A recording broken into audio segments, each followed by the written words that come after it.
everyone, Stu from Ukulele Zen with the bonus content for patrons at the $10 tier or higher. This is for the month of August, the year 2021. We're going to be talking about the cool slide guitar solo that John Lennon played in the Beatles song For You Blue. Now, chances are you've already seen the video with the extra tricks for the introduction, the turnaround lick, some chord ideas.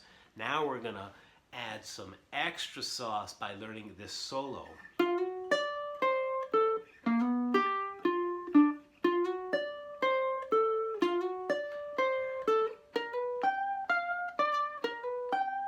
Which is what John Lennon played with a slide.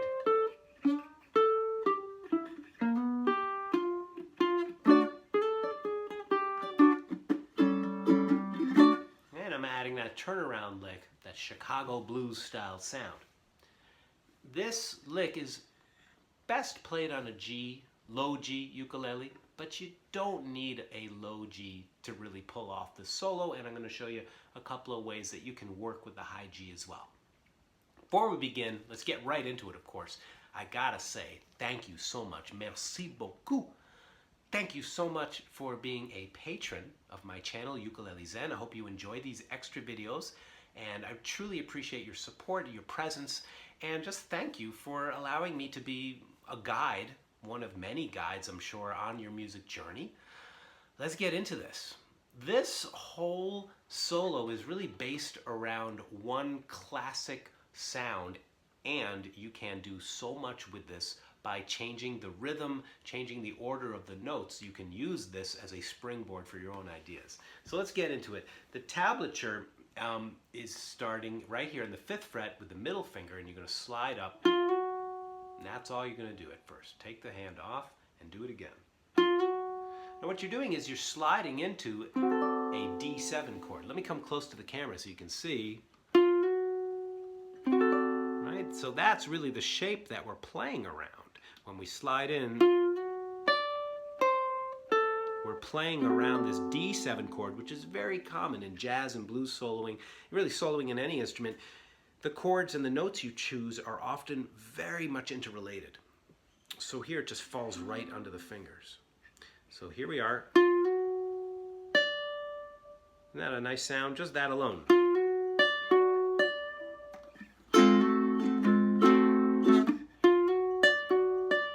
I'm picking with my thumb, but you can use any finger combination or a pick as well.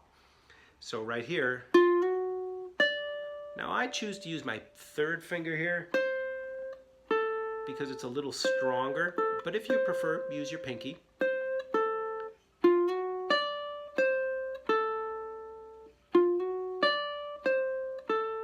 John Lennon was playing this on a slide, so it sounds a little different, but this is the idea. That's all of the D7 chord. We're going to be making some variations in a moment, but first let's move to 2 different ways to play over the G chord. If you're on a high G ukulele and you move down here, these 2 notes are going to sound. That's how it's going to sound. Instead of like this, it's going to sound because of the octave displacement of the string. So what I wrote out was for low G, but if you're on a high G, you can just take the same shape, move it up here, 10 and 11. And once again, as I mentioned before, it's just all around that G7 shape. So let's play this together. 10. Take your hand off and just make this into a playful game, you know. So let's do it once. Ready? 2, 3, 4.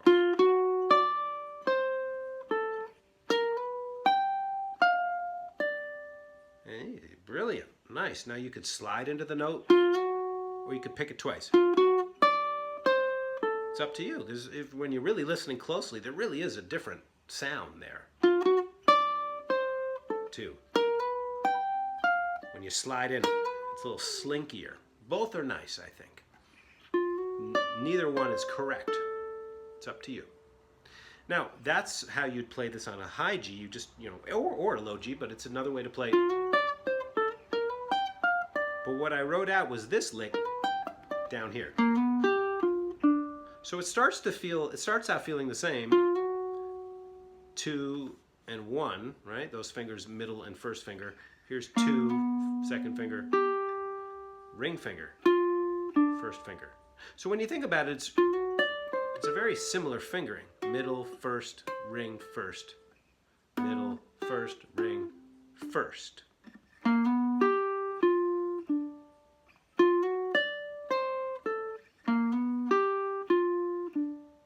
Notice the phrasing as well.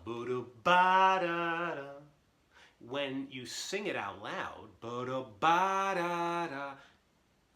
sing it out loud and your instrument will respond. See? Instead of it's all the same volume, that's fine, but to be even more expressive, try to accent that high note. Just a little bit of an accent. And of course, play with your own ideas. Maybe you want to accent a different note. You can accent that third note.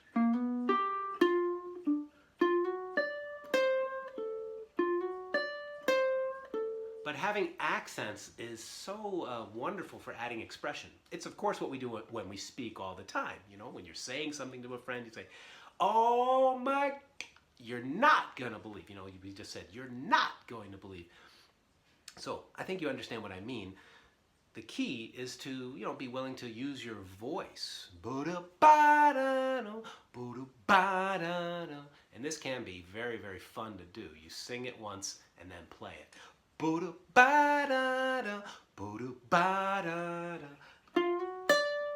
Then play. See if your instrument can mimic the voice. This, of course, takes time to practice and to integrate, but pretty soon the connection between yourself, your voice, and your instrument really becomes tight. Okay? And it won't be long before the sounds you hear here start to come out your fingers once we prepare them.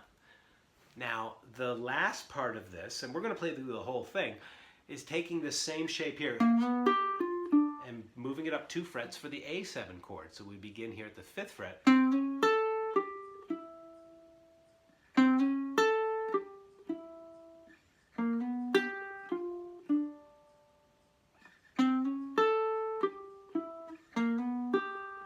All right, so this is at the the last line where it moves from A7 to the G7 chord. So check it out. 1, join in with me. Last line. 1, 2, 3, 4. And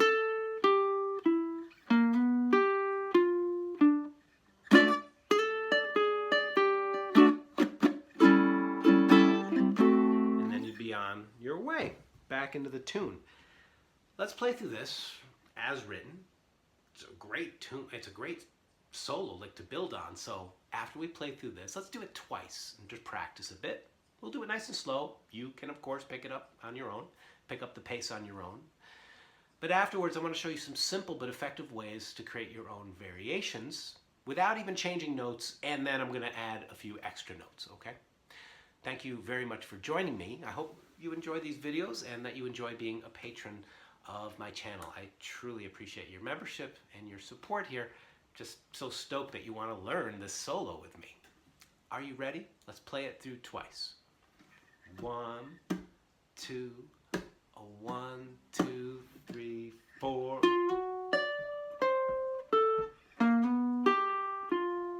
Nice and laid back.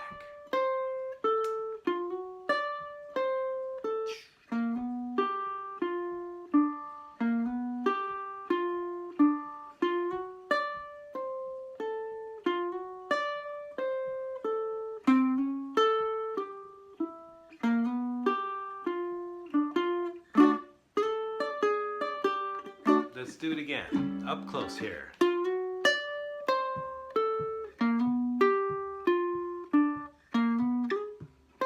Oops.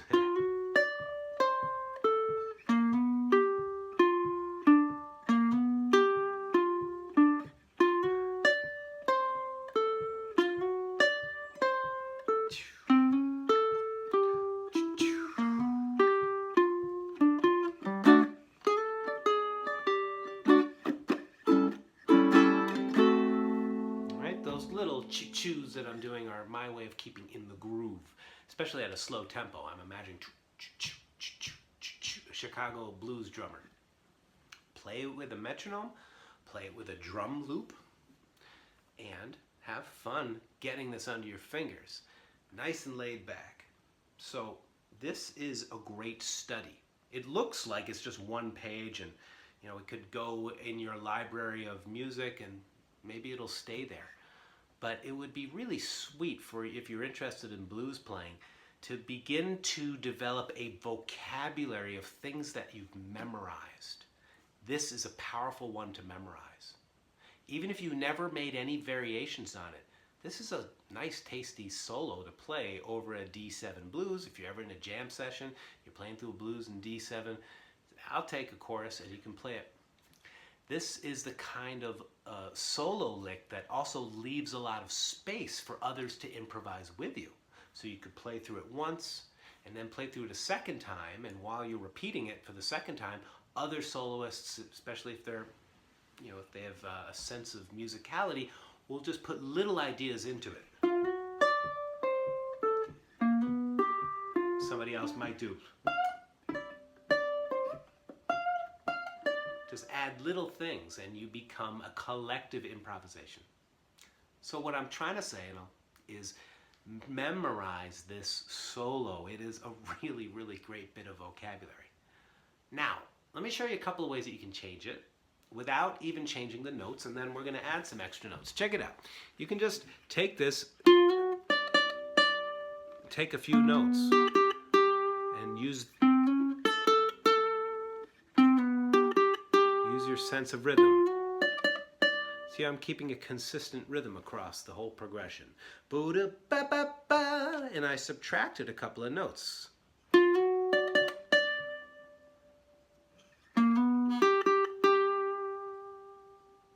And then when you get back here, play the whole thing.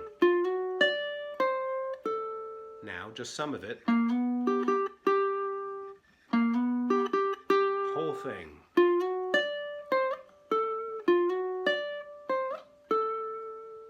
Alright, so that's just one idea I'm going to share with you, but notice what I did there. I landed on this note, and it's a very subtle slide. I pluck it, and I'm sliding it up to, kind of up to nowhere. The note disappears, but you can hear it has an arc upward. It's a little different than going where I'm sliding. You can hear it. I'm letting go of the string as I slide. So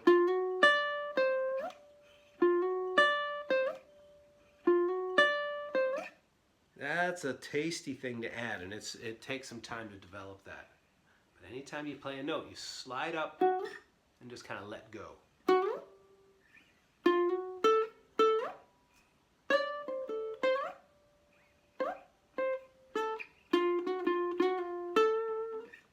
So we're already starting to change it. The next thing you can do is, without adding any notes, take these patterns and just reorder the notes. So we have what is written, right, where we're going from this note up to the top and then back down, but you could do it in another way. You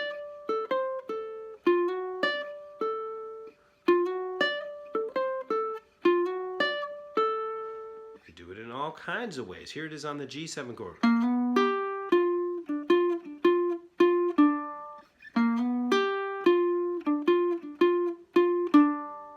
Just changing the order of the notes or the rhythm of the notes. You could also begin in an entirely different note. Like maybe instead of starting here, I'll begin here. Check this out.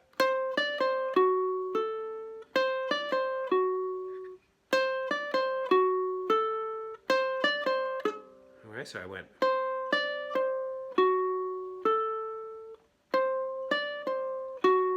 And then just gave it some space.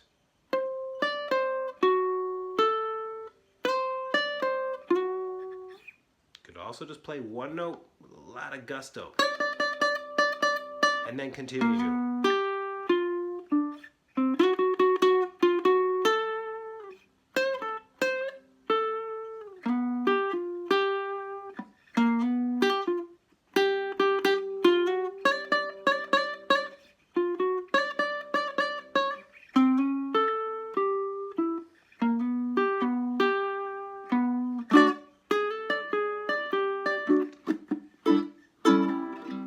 So just some simple variations are often much more effective than playing a million notes.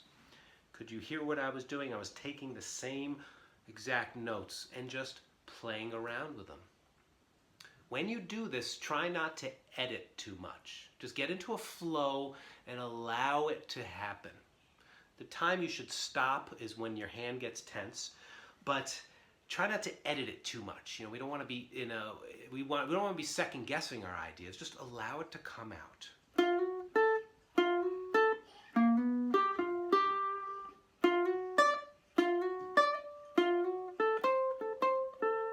All right, so one last thing. Let's start to add some extra notes. Oh, I think we hear a toddler coming up. Maybe he'll make a guest appearance. Somebody woke up from their nap and wants to jam. So what we can do is we can start to add other notes. All these notes in between here. All will sound good. You could just use some of them.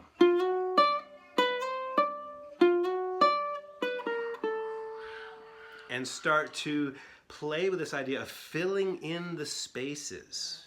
Alright,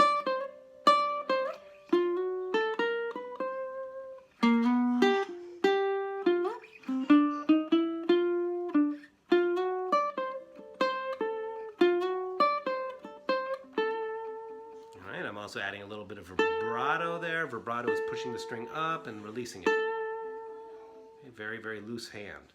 All kinds of things like slides. And playing it as if you're, another good thing to do is play it like you're screaming at the top of your lungs. So you're really digging in a little closer to the bridge here. And my pinky's sticking out, but it's not tight, right? Keep it loose. Slide in. Get that comfortable, and then see if you can really dig in like you're yelling across the field, keeping it light. Even though this is doing a lot of force to make the high volume, this is staying cool and relaxed.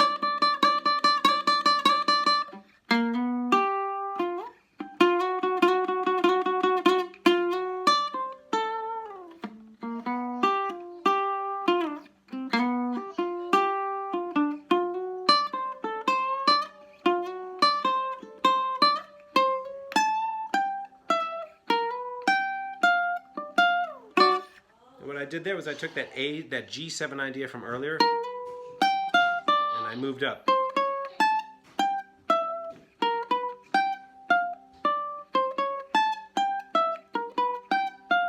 So both of these patterns are just 2 frets away from each other. Feel free to add notes that are not even in the lick.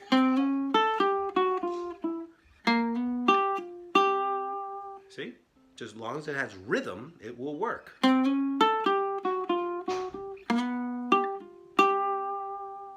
Try not to put too much into it, too. Variations need some space. So when I play, have some space.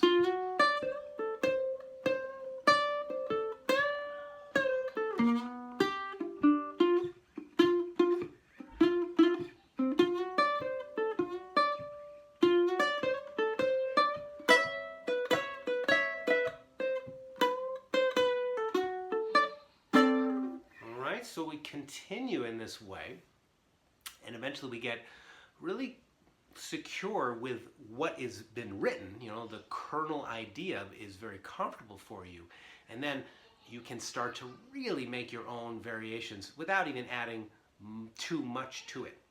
So one last thing I want to share with you, and this is great for the A7 chord and the G7 chord, is that when you're playing the A7 chord here, right? There's another way to play it here, and that's the 7th fret and the 9th fret.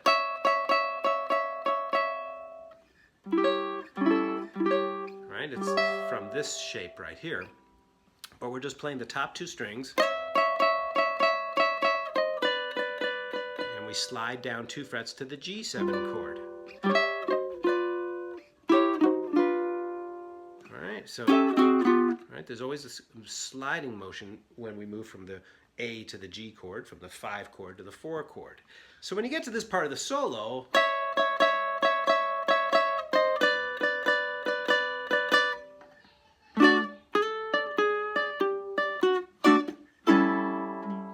all right, so check this out now. I'm going to do it in a slightly different way. Dropping the pinky on the first string at the 9th fret. I know this can be really tricky, especially if you're not used to playing this high up on the neck. So really soften up the hand. Just get comfortable with it. Let it ring. Drop this. Just first get over that hurdle of being able to just fit the fingers in there. See how much space there is to my hand, right? I can fit my finger through there. Hands are curved. If I took the uke away, my hand just feels very loose. So once you're comfortable with that,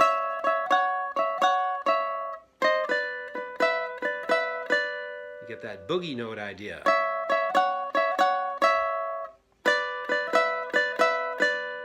That can be embellished even further with a 3rd boogie note.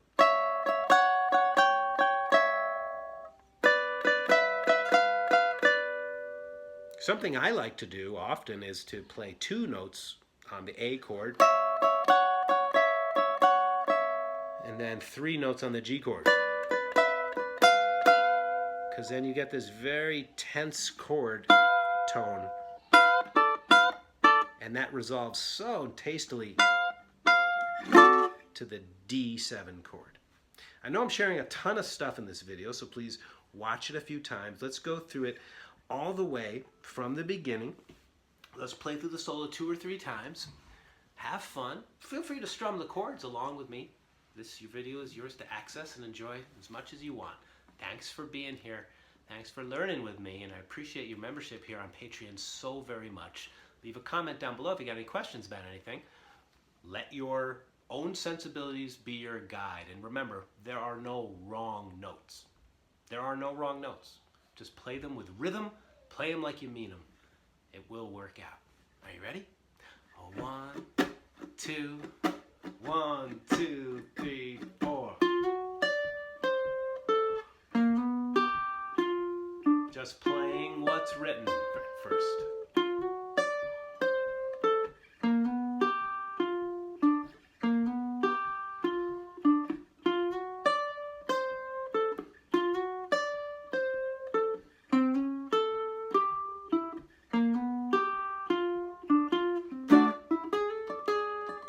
Do it again with a few variations.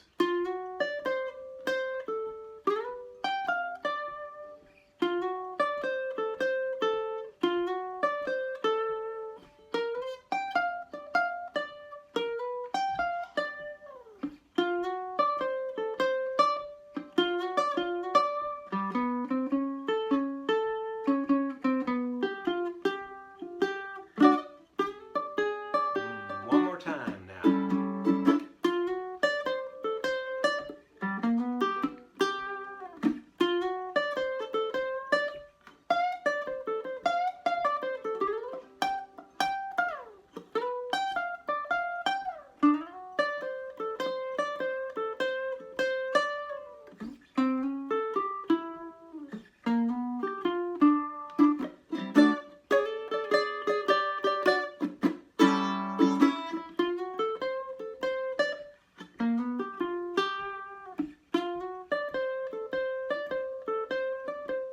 Not trying to be too complex.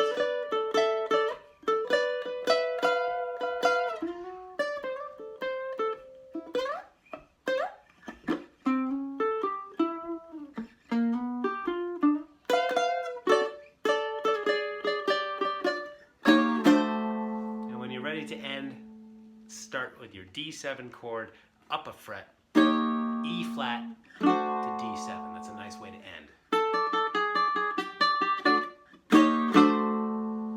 So, tons of ideas how much we can wring from just one simple idea. We can get so much.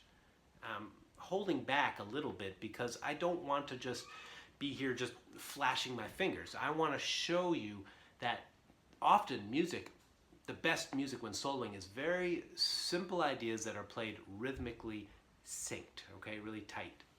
So have fun with this, my friends. Thank you very much for joining me. Look forward to seeing you in another video soon, and wishing you lots of happy playing. Thanks so much. We'll see you sometime soon.